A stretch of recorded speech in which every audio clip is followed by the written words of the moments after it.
Hello friends, नमस्कार। एक बार फिर स्वागत है आपका अपने YouTube channel GS exam solution में। दोस्तों, इस चैनल के माध्यम से आपको सभी प्रतियोगी परीक्षाओं की तैयारी कराई जाती है।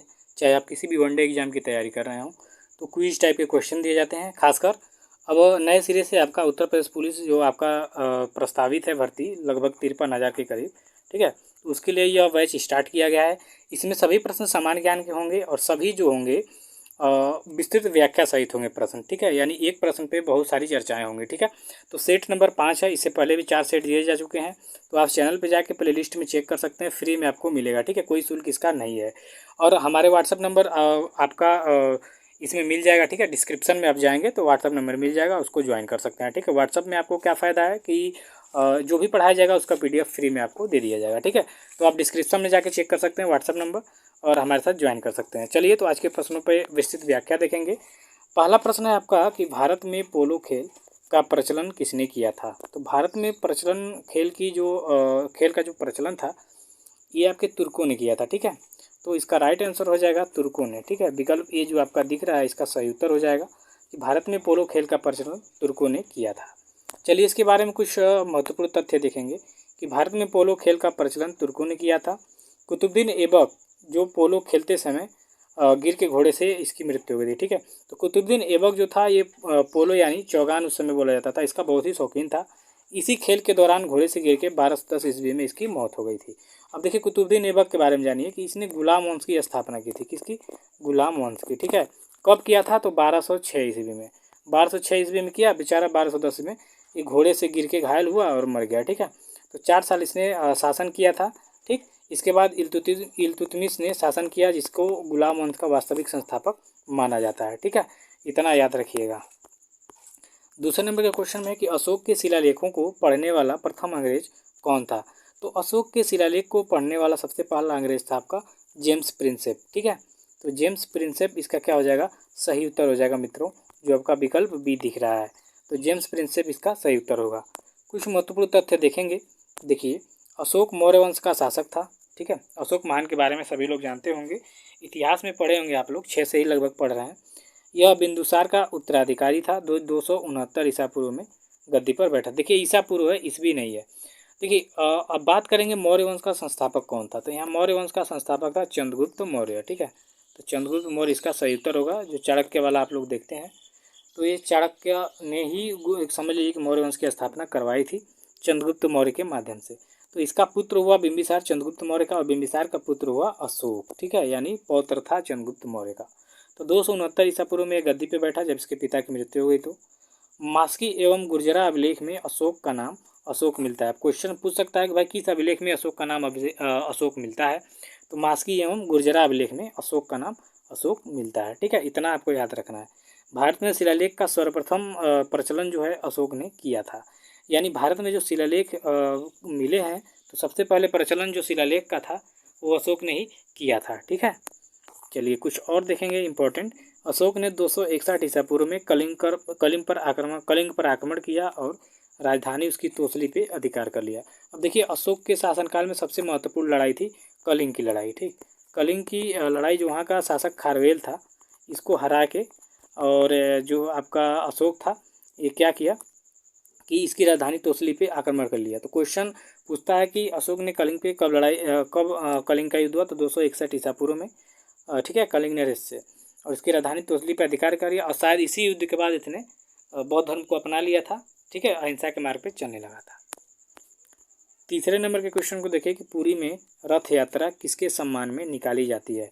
तो मित्रों, पुरी में जो रथ यात्रा है, आप हाल ही में देखे होंगे, भगवान जगन्नाथ को यह समर्पित रथ यात्रा है, जिसमें भगवान जगन्नाथ के भाई और बहन तीनों लोग मिलके इस रथ पे सवार होते हैं, अर्थात कृष्ण, सुभद्रा और बलराम। तो विकल्प में जो आपका सी विकल्प है इसका सही उत्तर हो जाएगा। पुरी में रथ यात्रा भगवान जगन्नाथ के सम्मान में निकाली जाती है हर वर्ष, ठीक है।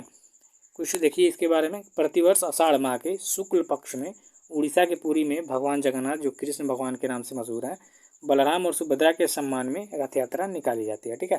देखिए, भगवान जगन्नाथ जो है, इस मंदिर जो मंदिर है जगन्नाथपुरी वाला, बहुत ही रहस्यमय मंदिर है, ठीक है। तो इसके बारे में आपको जानना चाहिए, घूमना चाहिए वहाँ पे, बहुत ही पवित्र स्थान है। चौथे नंबर के क्वेश्चन में है दोस्तों कि खानवा का युद्ध कब हुआ था।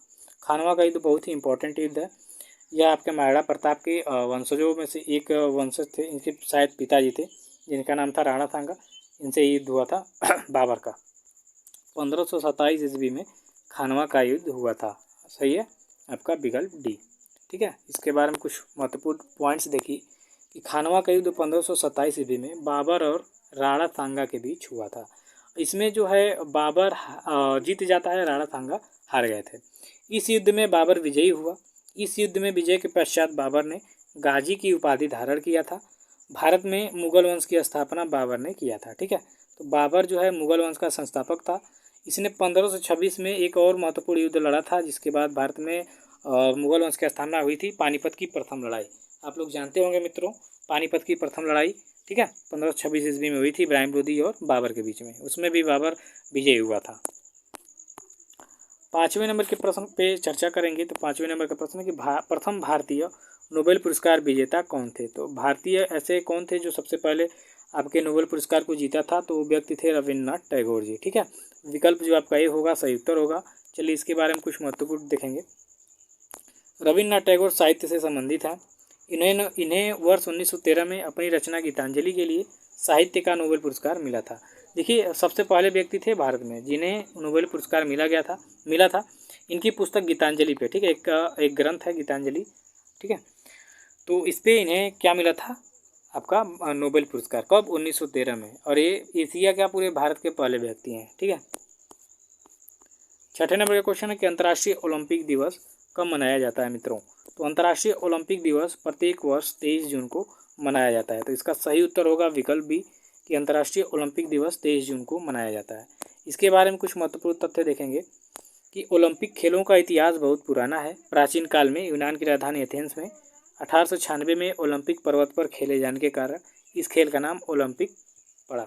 ठीक है, अंतर्राष्ट्रीय ओलंपिक समिति की स्थापना 23 जून 1894 को हुई थी। इसका मुख्यालय सबसे पहले यहाँ पेरिस फ्रांस में हुआ था। ठीक है, इसका मुख्यालय आपके लुसाने में है जो स्विट्जरलैंड में पड़ता है।